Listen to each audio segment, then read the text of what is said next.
পরিস্থিতি আমি দেখি নাই যে পানির যে জোয়ার, পানির যে ঢল যেভাবে নামছে, এটা কোনো স্বাভাবিক বৃষ্টি প্রাকৃতিক দুর্যোগের পানি না। এটা পার্শ্ববর্তী দেশ ভারত থেকে তারা বাঁধ কেটে দিচ্ছে, তারা এখানে পানি ছেড়ে দিচ্ছে, যার কারণে আজকে আমাদের দেশের সাধারণ মানুষ আমরা ভুক্তভোগী। আমরা তীব্র প্রতিবাদ জানাই ভারত সরকারকে। আমরা জানাতে চাই, বলতে চাই যে আপনারা, আমার মনে হয় শত্রুতামূলকভাবে আমাদের দেশের মানুষের উপর এই অত্যাচার নির্যাতনে নেমেছে।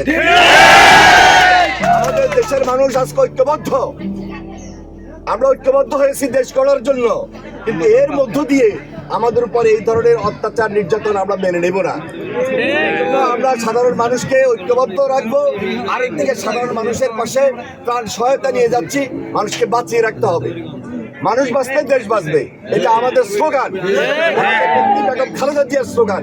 ইনশাল্লাহ আমরা সবাইকে নিয়ে আমরা এই দেশটাকে গড়বো, ঐক্যবদ্ধভাবে গড়বো। এই সরকারকে আমরা সহযোগিতা করবো। দেশের বেগম খালেদা জিয়ার নির্দেশ, তারেক রহমানের নির্দেশ।